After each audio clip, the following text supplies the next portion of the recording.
My uncle said at the family dinner, Derek doesn't mind paying. He's lonely and rich. The bill was $1,240. I nodded, stood up to use the bathroom, and drove straight to the airport. Get the Lobster Tower. Derek's paying. That was my cousin Rachel, snapping her fingers at the waiter like she was royalty and I was her butler. I smiled. Of course I smiled. That's what I do. Smile, pay, swallow it down. We were 12 around the table. My family, if you can even call it that. Dad was already on his second glass of Bordeaux. Rachel's boyfriend was raving about the truffle risotto. My sister was live streaming the decor. Mom had brought her tiny dog in a designer bag. And me? I was the host. The bank. The fool. The waiter placed the bill in front of me quietly. Leather folder, discreet gesture. I hadn't even asked. They all just knew. And that's when Uncle Steve leaned back in his chair and dropped it. Derek doesn't mind paying. He's lonely and rich. The whole table froze. Rachel stifled a laugh. My mom glanced at me like she wasn't sure whether to defend me or not. My dad raised an eyebrow, but said nothing. Silence. Thick.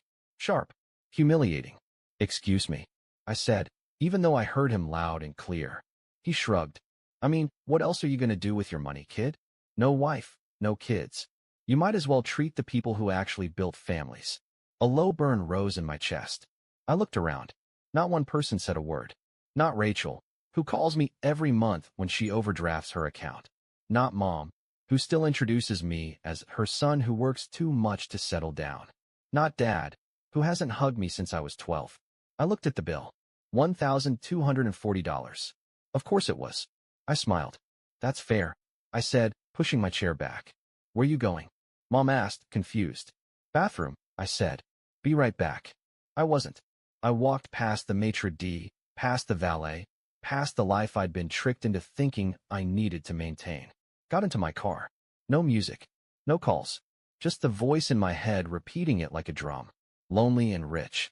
I drove past the exit to my condo, past the city skyline, and straight to the airport. No bag. No plan. Just one truth ringing louder than anything they'd ever said. They weren't my family. They were my audience. And the show was over. And then I remembered something, not a moment, but a pattern. A sickness I had let grow for years. And it started the day I made my first million. I didn't always pay for everything.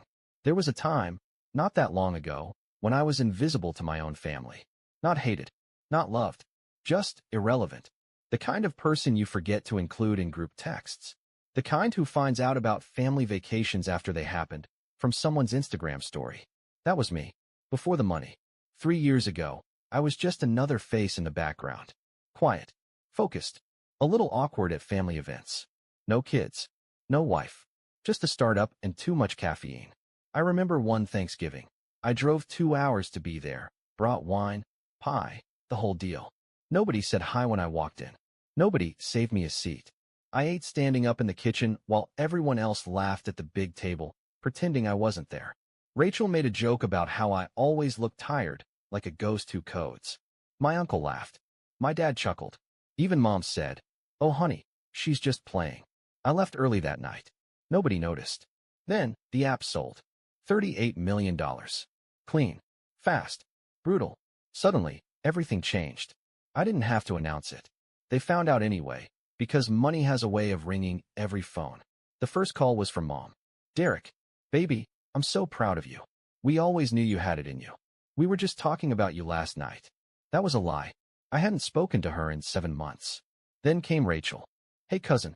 So listen, I've got this little idea. Jewelry. Handmade. Super niche. I just need some seed money. Not much. Maybe 5,000.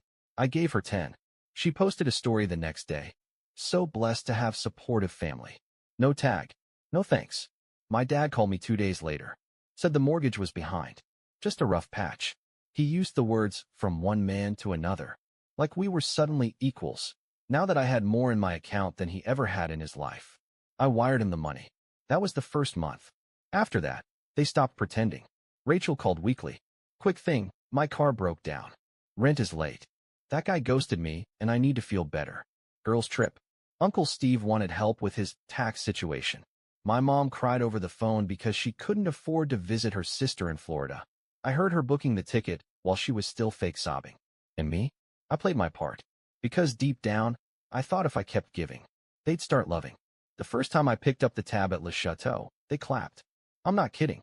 They clapped, raised their glasses like I had saved them from a burning building. To Derek, our very own tech genius, Uncle Steve toasted.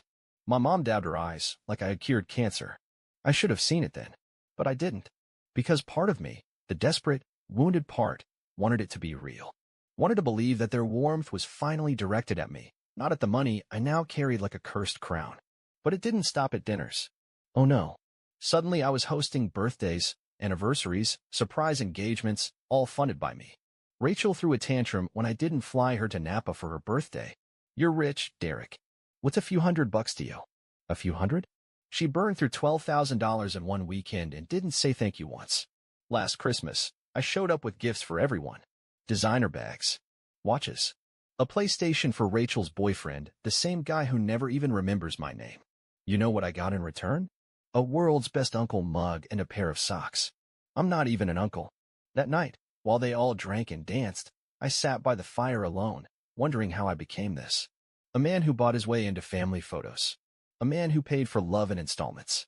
A man who smiled through it all, just to feel like he belonged. But last night, when Uncle Steve leaned back and said, Derek doesn't mind paying, he's lonely and rich, and everyone laughed. That wasn't just a sentence. That was a verdict. And I finally saw it crystal clear. They never saw me, only what I gave. And the truth? They liked me better invisible. As long as the card cleared. I came back for a reason. Not because I missed them. Not because I needed closure. But because they needed to see it. See the man they hollowed out. See the bank account they drained. Standing on 2 feet and finally saying, enough. They booked brunch at Le Chateau again. Of course they did. Old habits die rich. They thought I was still in Tokyo. They didn't know I'd been watching. Rachel posted a boomerang of champagne. Uncle Steve shared a smug family time photo. My mother tagged me in a picture where I didn't exist, just an empty chair with my name card. That was the moment I got in my car. When I entered the room, time stopped. The clink of glasses. The chatter. The fake smiles, all frozen. Mom stood up first, voice syrupy. Derek, you're back. We've been so worried. Worried I'd cut them off, maybe. Not worried about me. I stared at her for 3 full seconds before replying. Did you miss me, or just my visa? Gasps. My dad cleared his throat. Son, this isn't the time. Actually, I said, stepping closer, it's the perfect time. Because for once, you're all seated. And for once, I have your full attention. I reached into my coat and placed a thick envelope on the table. Rachel grabbed it. What is this? Some legal receipts, I said. For years' worth. Every dinner. Every flight. Every hotel. Gift. Private driver. Spa treatment. Cash transfer. Rent payment. And emergency. Meticulously organized. Highlighted. Tabbed. Uncle Steve snorted. You've been tracking us? Not tracking, I said. Documenting the robbery. I pointed straight at Rachel. Napa weekend. You said it would be chill, affordable, low-key. Final cost, $12,437. You ghosted me for 3 weeks after. Her jaw clenched. I said thank you. No, you posted thank you. You never said it to me.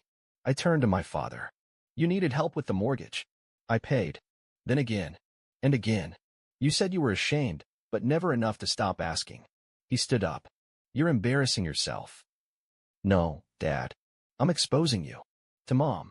You cried on the phone, said you were too broke to visit Aunt Linda. I wired the money while you sniffled. You posted pool photos from a 5-star hotel. Tagged the dog. Not me. I turned to the whole table now, the volume rising in my chest.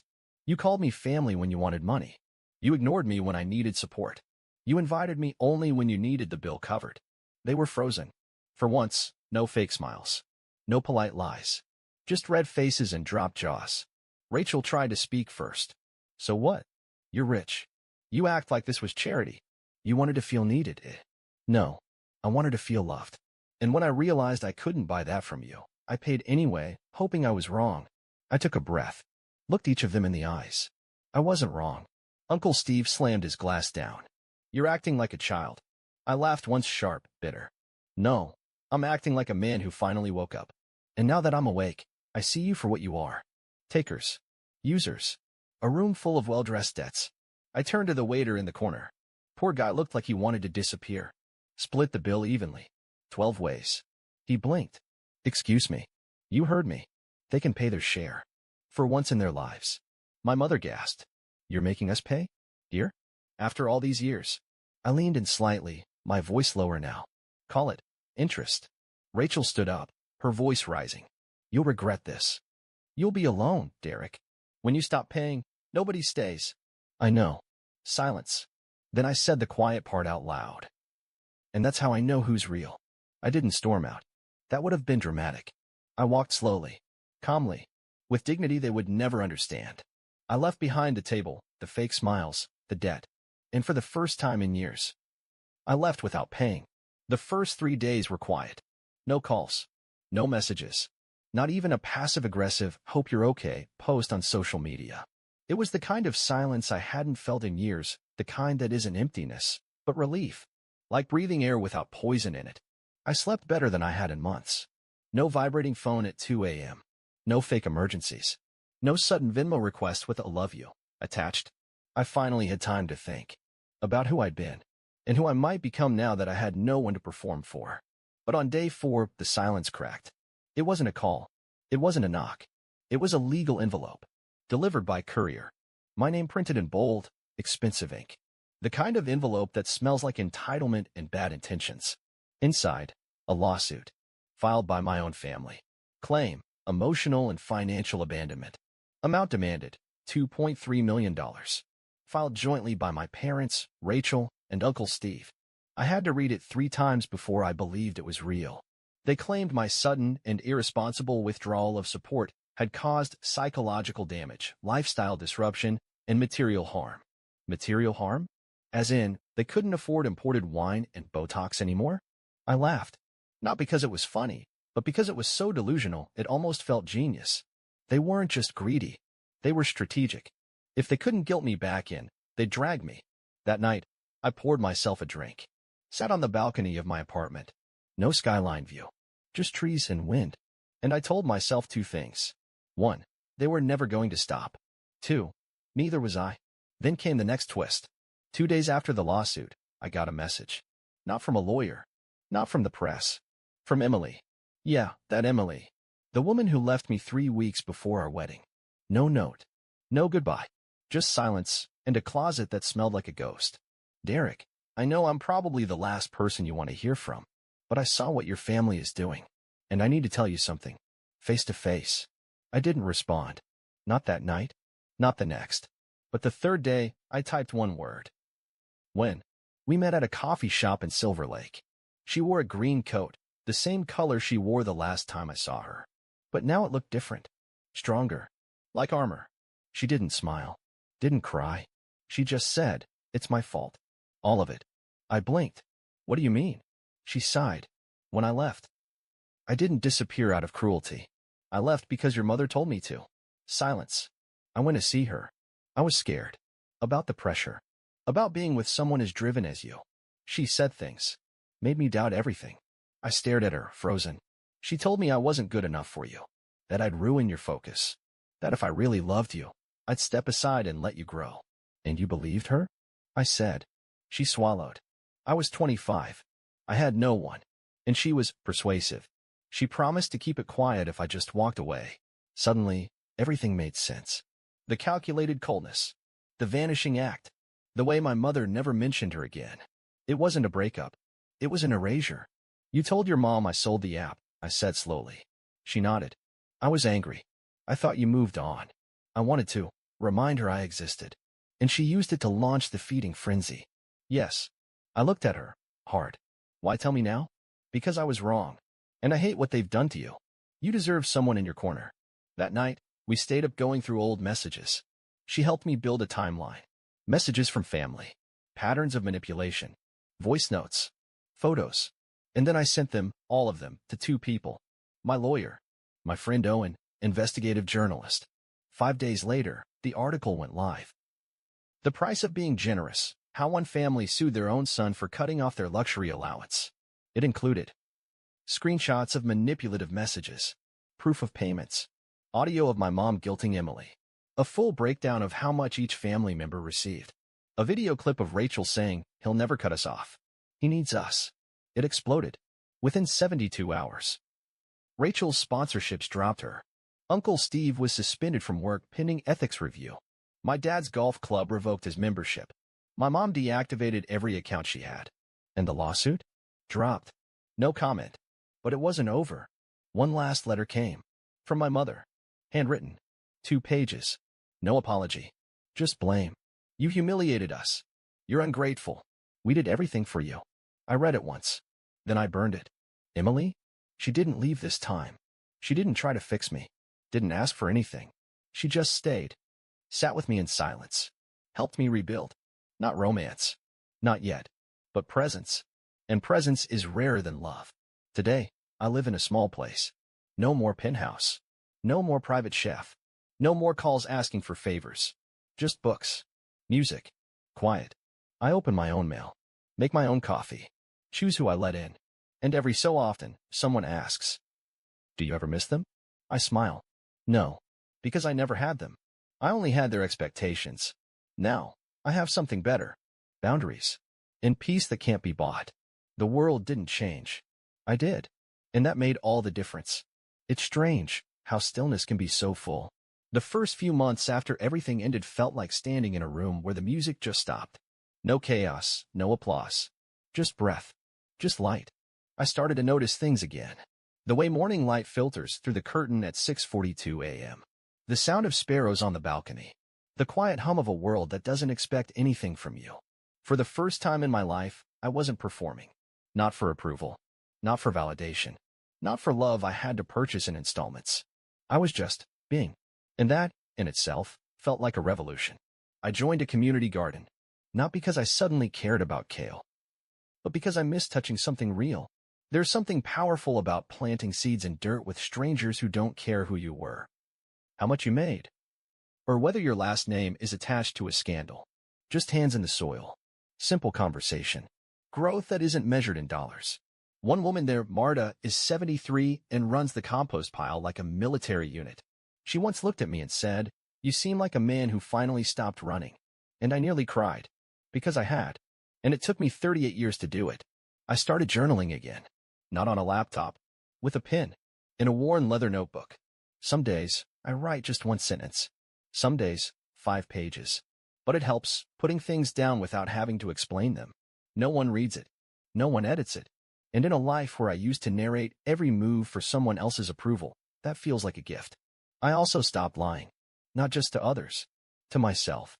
I stopped pretending I was okay with things that hurt. Stopped calling betrayal bad communication. Stopped labeling exploitation as just how family works. Now, when something feels wrong, I name it. When someone crosses a line, I don't move the line. I walk away. Without guilt. Without explanations. Because no is a sentence. And I've earned the right to say it. There's a bookstore I go to now. Old. Wooden floors. Smells like dust and paper and peace. The owner, Jules, never asks me what I do. He just says, "Back again, huh?" and offers a coffee on the house. Sometimes we talk about philosophy. Sometimes about movies. Once, we sat for an hour discussing the difference between loneliness and solitude. His take? Loneliness is being unseen. Solitude is choosing yourself. That stuck with me. Because I used to be surrounded by people and still feel invisible. Now, I sit alone with a book and feel whole. I've made 3 new friends this year. None of them asked what car I drive. None of them followed me for clout. One of them doesn't even use social media. We meet on Sundays. Talk about music. Life. Sometimes just sit in silence. It's not loud, flashy connection. It's not a loyalty earned through spending. It's simple, but real. And real is something I never knew I was missing until I had it. Emily? She lives a few blocks away now. We don't call it anything. No labels. No pressure. Some nights she brings tea. Some nights I bring over a book. We laugh more than we talk. We're not rebuilding what we had. We're building something better. Something honest. No performance. No fear. Just presence. And the old me? He's still here, somewhere. But quieter now. He doesn't scream for approval. He doesn't beg to be seen. He's resting. Healing. And every time I pass a mirror, I nod at him. Not to erase him, but to thank him. He survived what I didn't know I needed to escape. Sometimes I get messages from people I used to know. Not family, but orbiters. People who fed off my generosity and called it friendship. They say things like, "Miss you, man. Hope you're doing okay. Let's catch up sometime. I don't answer. Not out of spite, but because I don't need to fill every silence anymore. Last week, I saw a young guy at the community garden. He looked tired, overdressed for dirt. Kept checking his phone like someone might yank his chain. I walked over, handed him a trowel, said, "Start with basil. It grows fast. You'll feel like you're doing something right."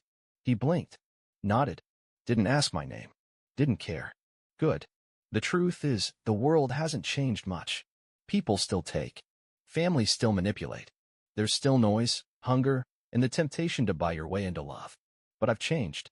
I don't negotiate with guilt anymore. I don't audition for connection. I don't perform grief to make others comfortable. I just live. And some days, that's still hard. But most days, it's free. So if you ask me now, do you regret walking out of that dinner? My answer is simple. No. I regret waiting so long,